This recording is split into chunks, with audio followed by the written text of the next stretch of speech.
La 61ª edición del Festival Internacional de Teatro de Mérida viene cargada de muchísimo protagonismo femenino. Vamos a hablar de este protagonismo femenino, pero también de otros asuntos que rodean a este festival de teatro que abre el telón en este miércoles, en este día 1 de julio, en esa edición tan importante en la que se conmemoran nada más y nada menos que 2000 años de teatro en Mérida. Tenemos para hablar de ello con nosotros a su director, Jesús Cimarro. Buenas noches. Hola, buenas noches. Bienvenido. Gracias. Y bienvenidos también a nuestra audiencia, a este programa en La Picota en Televisión Extremeña. Vamos a hablar hoy precisamente de este festival. ¿Por qué has querido hacer Jesús, una edición en la que la mujer sea la protagonista? Bueno, porque tenía ganas, el año pasado sobre todo hubo comedias y este año quería que hubiera tragedias en la programación.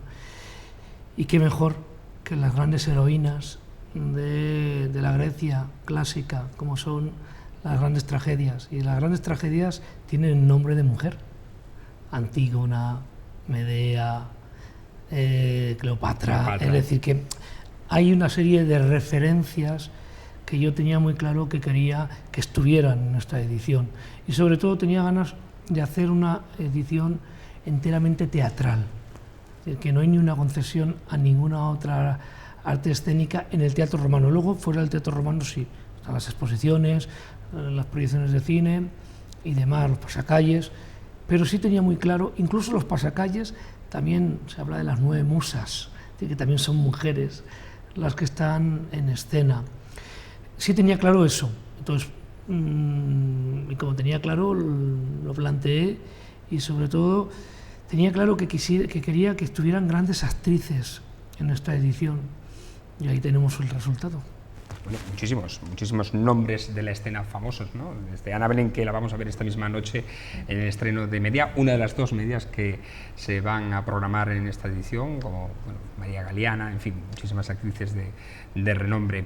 Hay una cosa importante que supongo ha podido posibilitar esta programación, que se ha mantenido el presupuesto. Hay que decir que el año pasado se celebró la 60ª edición y se dotó de un presupuesto, digamos, excepcional, pero se ha apostado desde las instituciones en esta edición también y se ha mantenido. Sí, bueno, se ha mantenido con algún pequeño recorte, pero bueno, sobre todo lo que se ha mantenido es el espíritu global de la programación y se ha ampliado las extensiones que han sido muy importantes y yo creo que la venta anticipada ha repercutido porque se hizo en el mes de marzo una presentación en Madrid de distintos espectáculos que se habían hecho la temporada pasada, en el anterior festival, y eso ha permitido que mucho público que viene de fuera tuviera la referencia de lo que se está haciendo en Mérida. Y yo creo que estamos consiguiendo todos, y siempre lo digo, estamos consiguiendo que el festival no solo sea de Mérida y de Extremadura, sino sea un festival de España y que sea uno de los grandes eventos culturales de nuestro país. No lo digo yo, lo están diciendo determinadas personas que deciden premios, como nos han concedido a lo largo de este año. Yo creo que es una tarea importantísima. Y eso, al final, la recompensa es que el público decide venir a las obras de teatro que se programan. No hay más truco, que es que el público decide venir y lo que ve le interesa o no le interesa, pero en una gran mayoría le está interesando, por eso está volviendo. Al día de hoy, ¿cuántas entradas en venta anticipada se han conseguido ya vender? 24.000 entradas. Yo creo que es jamás una cifra, en una edición anterior se ha conseguido este nivel de entrada. No se había conseguido tantas, que yo no sé si es bueno o malo, porque igual luego se para la venta, pero yo creo que no. Yo creo que hay una programación bastante interesante, pero nunca se sabe. Yo procuro no hacer balance hasta el final. Siempre me preguntáis los periodistas, ¿y qué balance? Digo, esperar a que acaben las representaciones y luego haré un balance, porque nunca se sabe en el teatro qué puede pasar. Como yo pongo el ejemplo de los melones, hasta que no lo abres y ves que hay dentro un espectáculo, tú pones todo el empeño del mundo para que salga bien y luego igual no sale tan bien. Ese es el riesgo que corres cuando tienes tantos estrenos. y en Mérida, de las 9 representaciones que se hacen en el Teatro Romano, 6 son estrenos mundiales. Y 2 de ellos nunca se han hecho en ninguna parte, como son Sócrates y Hércules. Entonces, yo intento siempre, cada año, que alguna de las obras no se hayan hecho nunca en el Teatro Romano. Y bueno, son incógnitas que esta noche, yo creo que después de ver los ensayos generales, saldremos de los nervios que se tienen siempre cuando tienes un estreno, y bueno, el público al final decidirá si le gusta o no le gusta la Medea. Bueno, esta noche, hablando ya de esta Medea con dramaturgia de Vicente Molina Foix, bueno, ha triunfado yo le llamo triunvirato, ¿no? Que es Vicente Molina Foix, José Carlos Plaza y Ana Belén. Ya en Electra en 2012 triunfaron, suponemos que eso ya es un antecedente bastante sólido como para confiarle con seguridad un éxito importante. Los ingredientes están puestos, luego ya veremos si esos ingredientes funcionan o no. Yo creo que sí, pero vuelvo a repetir, no soy yo quien lo debe de decir, es el público, el que con su compra de entradas decide si apuesta o no apuesta. De momento está apostando. ¿Cómo se decide la programación? ¿Cómo se gesta? Porque sabemos que el trabajo del festival no se relega evidentemente a un mes o 2 meses antes, sino muchísimo tiempo antes. Ya incluso, no sé si, bueno, en esta ocasión está pendiente el año que viene qué pasará, si será Jesús Cimarro, suponemos que sí. De momento, el actual ya presidente de la Junta de Extremadura, que se ha investido hoy precisamente, apuntaba a que la posibilidad existe de que la continuidad se dé en el festival, que es importante, lo hemos hablado antes a micrófono cerrado, de que en la cultura no se debe mezclar con la política, y una vez que ya se han conseguido unas bases sólidas no se deben desvanecer, ¿no?, por cambios o motivados por cambios políticos. Siempre, yo lo he tenido muy claro y lo digo, tiene que estar por encima de los intereses políticos, sobre todo un festival de estas características, un festival que es la imagen de Extremadura, de la región, hacia el resto de España y hacia el resto del mundo, por así decirlo. Hemos conseguido colocar al festival en el lugar que le corresponde. Muy pocos festivales de estas características existen en el mundo. Hay que cuidarlo. Y como hay que cuidarlo, tiene que estar por encima de esas luchas partidistas. Y yo creo que lo ha entendido muy bien el actual presidente, el que acaban de nombrar hoy, y él quiere que yo continúe, que continúe mi equipo, y estamos ahí trabajando para que así sea.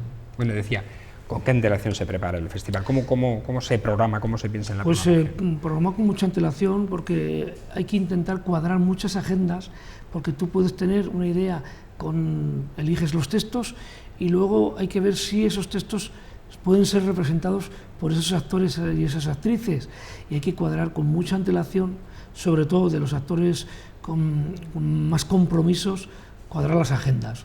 Y esa es una tarea muy importante que hay que hacer a lo largo de los meses de octubre, noviembre, diciembre, y lo que no consigas en esos meses ya no lo consigues en enero y en febrero.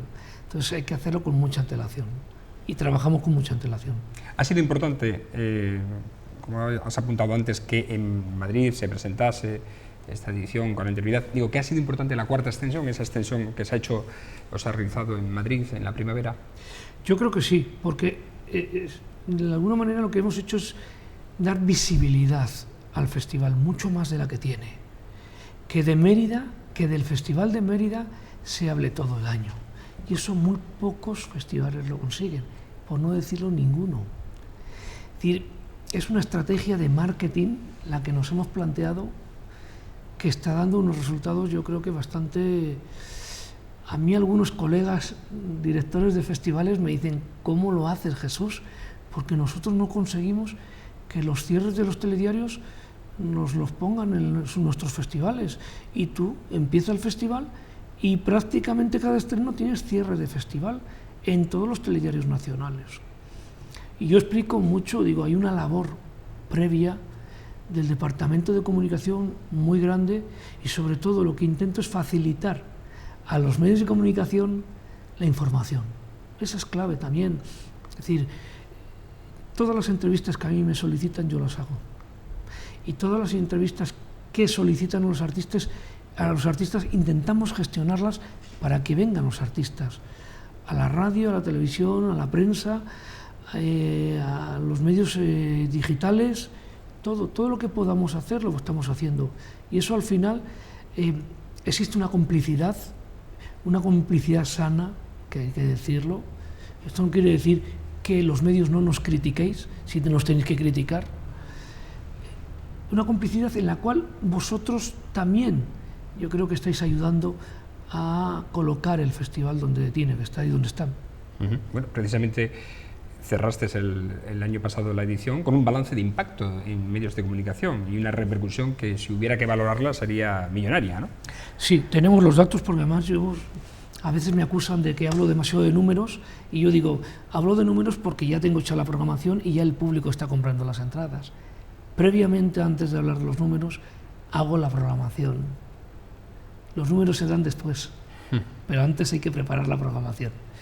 Y esos números, yo cogí el festival con 52.000 espectadores en el año 2012 y el año pasado tuvimos 123.000.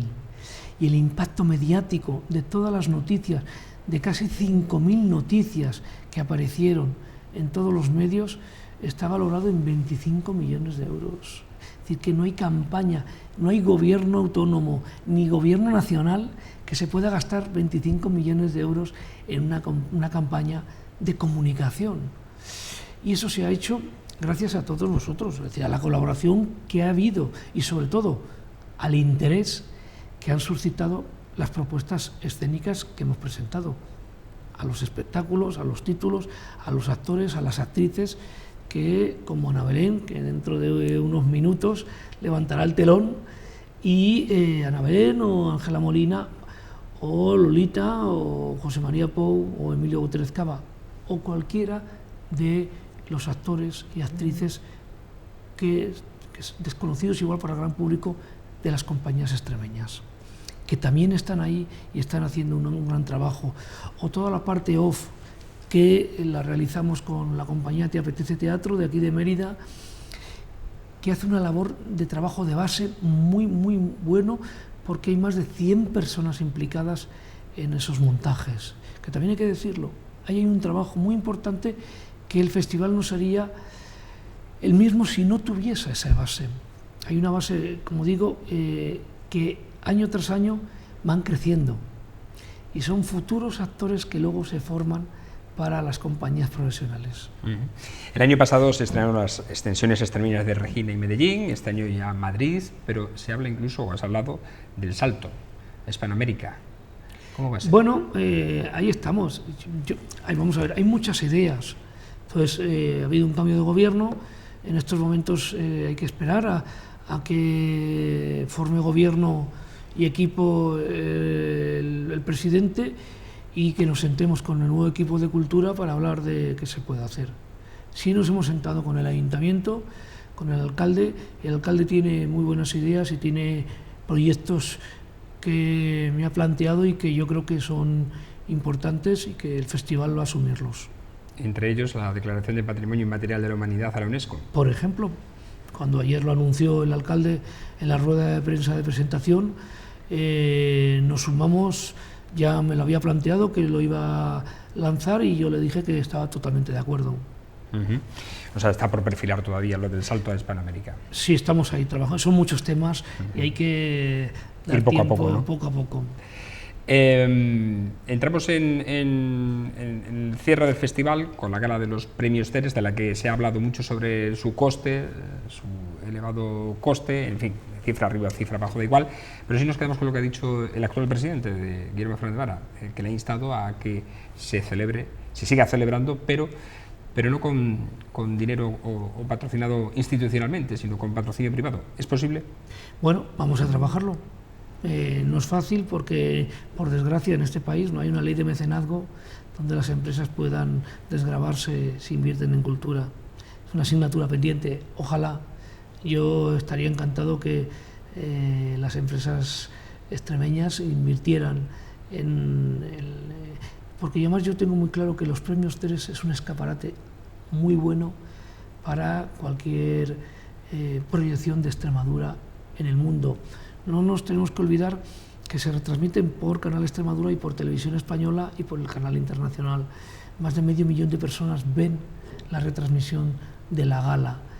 Y yo creo que esa gala hace que se visualice el Teatro Romano de Mérida y que mucha gente diga, el año que viene quiero ir a ver una obra de teatro a ese maravilloso entorno que es el teatro. Sería muy difícil que estos premios Ceres este año se retransmitiesen en directo a nivel nacional. Ya lo hacen a nivel autonómico, pero digo... No, a nivel nacional sí lo hace. Pero fue a las 12 de la noche. Fue, sí, bueno, con unas estamos horas, intentando... decir, en un horario de prime time un poco mejor. Estamos trabajando, pero las cadenas de televisión hemos colocado unos premios que han nacido relativamente hace muy poco en un lugar que muchos quisieran estar. No es fácil entrar en las ventanas de las televisiones nacionales. Y tú, como profesional de la televisión, lo sabes. Es muy difícil, que por eso hay que hacer una gala atractiva, y cada vez la hacemos más atractiva para que pueda estar en el mejor lugar posicionado. Ahí estamos trabajando para posicionarlo. Yo creo que sí, que debería, y más en una televisión pública, en este caso se retransmitió por la 2, porque no sé los datos de audiencia, bueno, dice que medio millón, pero en cuanto al SER, yo creo que incluso superaría una emisión normal, ordinaria, Pues de la media de la cadena en esa hora. En esa hora el 2,1. O sea, que supera seguro Cuando que la media de la cadena. En esa hora suele ser el 0,9. Pues ve. O sea, que eso ya es un argumento importante y de peso. Eso nos da, exactamente, pero tú no puedes dar un argumento de peso cuando ya eres muy pequeño, es decir, ya acabas de nacer prácticamente. Entonces hay que convencer a la gente y a las cadenas de que esta gala es importante y es interesante para una cadena de televisión. Ha sido un año importante, incluso de numerosos premios, ya te has referido anteriormente a ello, Jesús, pero ¿y si se hubiese alcanzado ese premio Princesa de Asturias, qué hubiese pasado? Bueno, pues que hubiéramos agradecido al jurado que hubieran votado esa candidatura y lo hubiéramos recogido en el mes de octubre, y sobre todo le hubiéramos dado un buen rendimiento a ese premio si lo hubieran concedido, sobre todo porque le da una visibilidad y una proyección que es la que queremos de cara al mundo, de cara a la parte más internacional. En España ya es muy visible el festival y queremos que sea mucho más fuera de nuestras fronteras. Hablamos también de números y de economía, ya que te gusta tanto, porque se ha conseguido a lo largo de estos años amortizar parte de la deuda del festival, cosa no menos importante, porque de seguir esa tendencia hubiera supuesto incluso la posible desaparición del mismo, ¿no? ¿Cuál ha sido la fórmula? La fórmula es que hemos ajustado los precios de todo y se ha racionalizado, por así decirlo, y hemos planteado una programación que interesa al público. En 3 años el festival ha generado de taquilla un superávit de 1.103.000 euros que ha servido para pagar la deuda. Yo creo que eso ya demuestra que la gestión está ahí sin menoscabar la calidad del festival. Al contrario, dándole más visibilidad, e incluso, yo no me gusta opinar de mis antecesores, pero los medios lo dicen, incluso dando mejor calidad. Entonces, bueno, ahí está. Yo creo que es importante que se mire con unos ojos distintos al festival. Y por eso hay apelo a que a la gente que el tema de los premios Ceres les chirriaba y se han utilizado políticamente, les digo que confíen en mí, que los premios Ceres son uno de los mayores escaparates de la región, y eso genera empleo y genera ingresos económicos, turismo y cultura.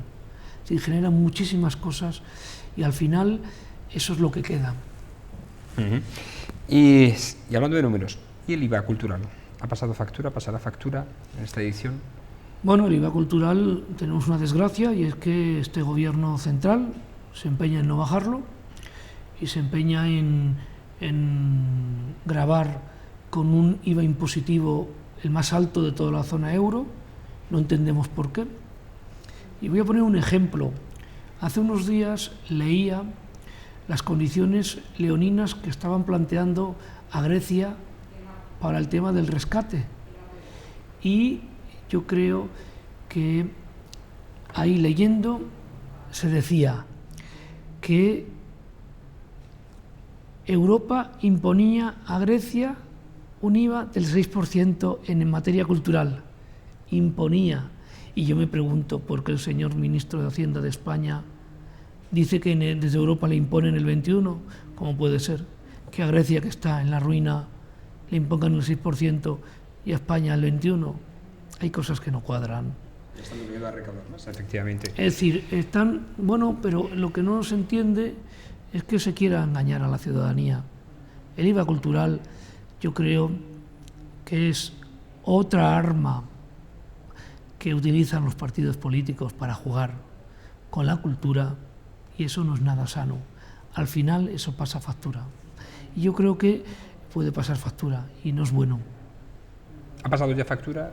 Tú eres un hombre A las de teatro y empresas, conoces el sector. a las empresas culturales a todas les ha pasado factura, le ha destrozado. Está en estos momentos tocada la industria cultural con ese IVA del 21%. No se entiende que tengamos un IVA más alto de toda la zona euro. Nadie lo puede explicar. Yo que viajo mucho visitando a colegas europeos, en Bruselas, en las reuniones que tenemos las empresas culturales, dicen, pero ¿cómo podéis aguantar un IVA tan alto, un nivel impositivo tan alto? Y decimos siempre, pues no podemos aguantar ya prácticamente. Entonces estamos esperando a que, hablando mal y pronto, de una puñetera vez lo bajen. No estamos diciendo no pagar, estamos diciendo que se coloque en el IVA que le corresponde, el IVA que tiene en toda la zona euro, que es el IVA reducido. Y en el caso de España sería el 10%, como tiene el turismo y como lo tienen cantidad de productos que tiene es decir, el IVA del IVA reducido. España, además, bueno, ¿qué me puedes decir? Es una potencia en Europa cultural, digo, exportadora de cultura. Sí, España es no solo en cultura, es decir, parte de nuestra cultura es nuestro idioma. Es decir, nuestro idioma hay que cuidarlo. ¿Y qué mejor manera de transmitir nuestro idioma, el castellano, el español, que a través de la cultura? Es que hay veces que yo no entiendo a algunos de nuestros gobernantes cómo no se dan cuenta. España es un país de servicios y la cultura es un servicio público, al igual que nuestro idioma, un servicio público que tenemos que transmitirlo. Y tenemos que exportar cultura al mundo. Y con un IVA tan alto es imposible de exportar cultura. Hoy precisamente están los reyes de España en México y han hablado precisamente de unirse en torno a la potencialidad del idioma y hacerlo seña de identidad de toda esta comunidad, ¿no?, hispanoamericana, precisamente como argumento de ventas para poder vender mucho mejor, ¿no?, y aprovechar ese vehículo extraordinario que tenemos, que es el idioma. Es que es clave. Es que teniendo 500 millones de habitantes en el mundo que hablan el español, sería absurdo no aprovecharlo. Yo hay veces, como lo repito, no entiendo a nuestros gobernantes cómo no aprovechan ese nicho de utilizar la cultura como vehículo transmisor de nuestro idioma. Yo animo a los políticos a que lo piensen y posiblemente mejor nos iría, y posiblemente es un lugar, un nicho de fuente de empleo. Muchísimo empleo se crearía si se apoyasen a las industrias culturales. Indudablemente. Bueno, y el apoyo está del Festival al Teatro Extremeño en estos últimos años, que ha ido creciendo de año en año. En esta edición, bueno, ¿cómo se presentan las compañías extremeñas? ¿Con qué trabajos? Pues bien, se presentan con el Hércules, con un musical, donde hay una mezcla de actores y de actrices de extremeños y fuera de Extremadura, y luego con el Cerco de Numancia, que son enteramente todos extremeños, con la compañía Teatreche Teatro. Y luego, otro tema, los premios Ceres no solo es la gala, es el trabajo de 20 talleres que se dan en 20 ciudades de Extremadura, que lo imparten 20 compañías extremeñas. Eso hay que decirlo también, es generar empleo, que yo lo tengo clarísimo. Apoyo a las compañías extremeñas, porque cuanto más se apoya a las compañías extremeñas, mejor, de una forma egoísta lo digo, mejor resultado darán. Y esas compañías podrán viajar fuera de la región y podrán ser contratadas en otras partes de España y traerán recursos de otras comunidades a Extremadura, porque pagan impuestos en Extremadura. Entonces, todo está interrelacionado.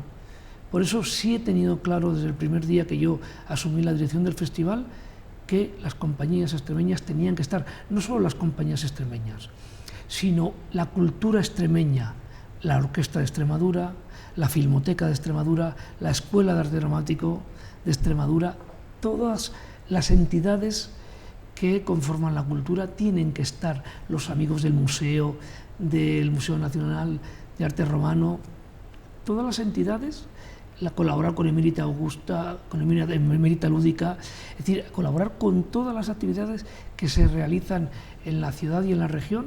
Ahí estará el festival mientras yo siga siendo director.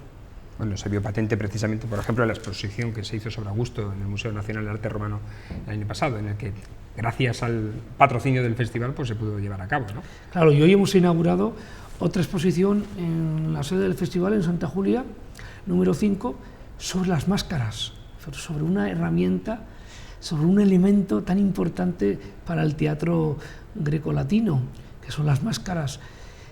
Más de 150 máscaras distintas en estos momentos se pueden ver, y invito yo al público a que acuda y vea la exposición de las máscaras. Realmente son maravillosas.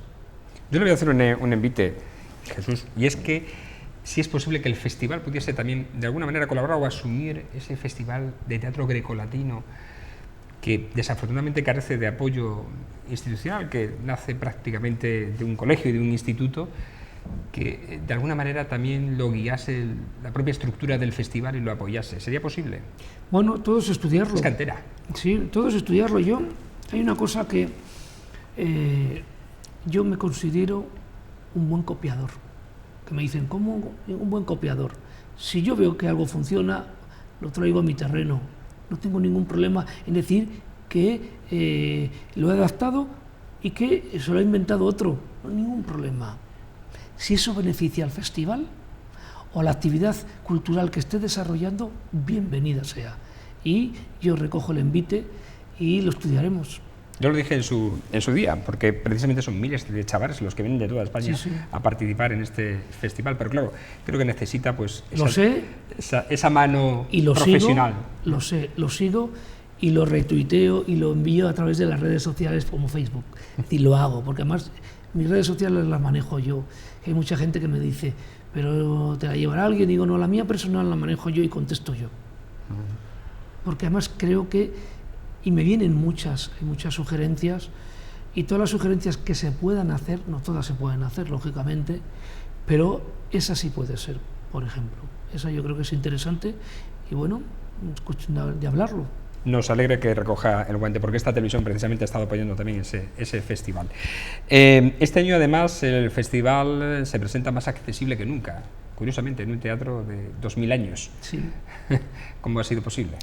Bueno, ya lo hemos hecho en otras ediciones, pero esta vez hemos querido contar con una empresa extremeña que es la encargada de poner todos los medios hemos contratado a la empresa para que ponga todos los medios para la accesibilidad prácticamente universal, para los sordos y los ciegos que puedan tener acceso a las representaciones como la tienen los minusválidos. Es decir, intentamos, dentro de la medida de nuestras posibilidades y dentro de ese marco incomparable, que son 2000 años de un teatro romano de piedra, que sea lo más accesible y universal.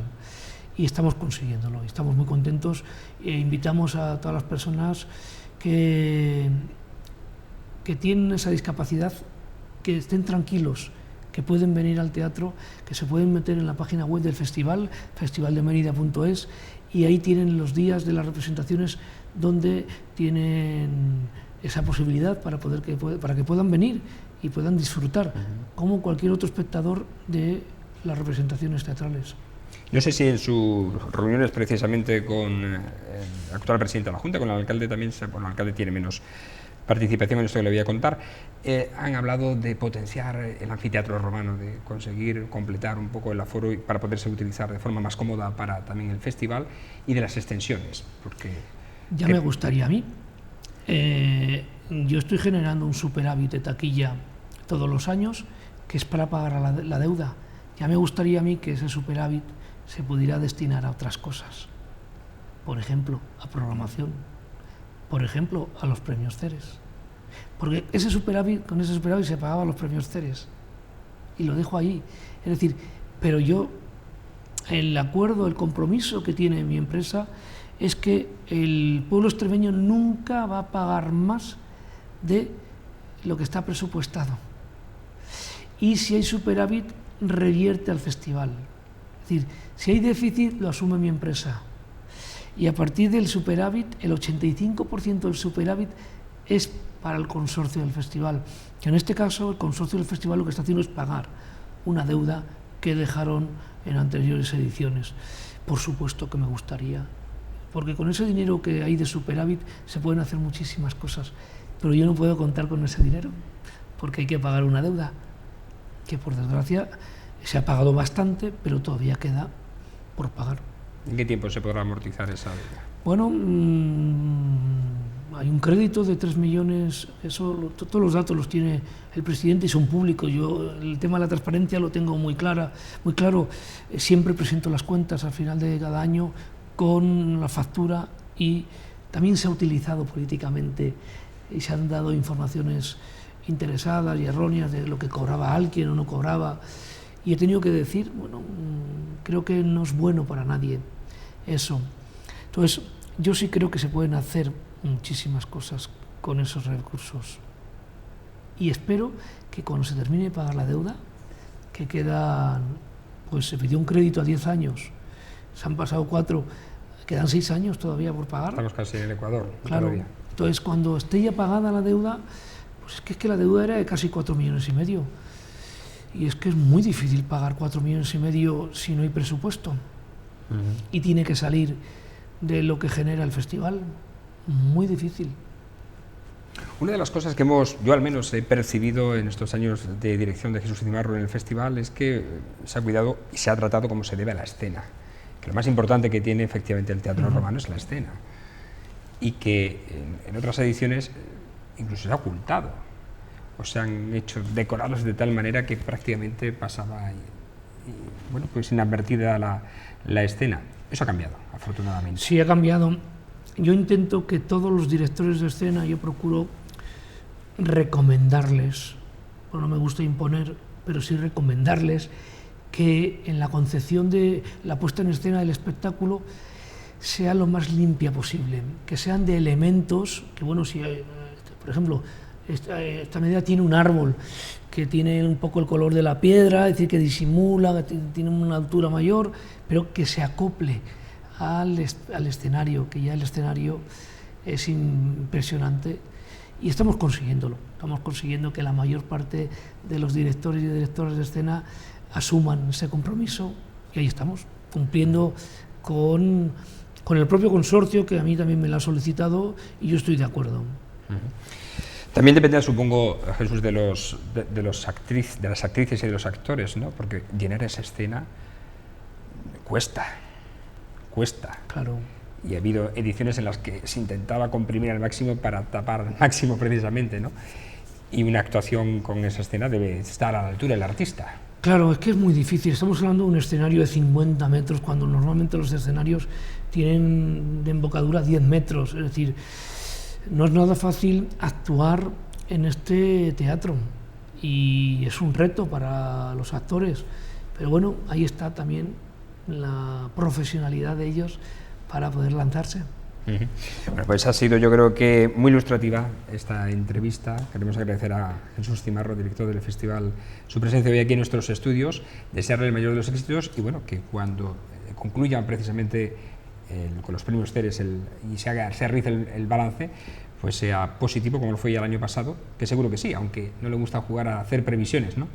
No, vamos a ver qué pasa. Es decir, yo creo que lo que sí invito es a los espectadores que compren sus entradas y que disfruten del teatro, que disfruten de las distintas obras, que están para eso, para que el espectador y la espectadora decida ir una noche de verano al Teatro Romano o al Templo de Diana o a cualquiera de los espacios donde se realiza el festival y disfrute.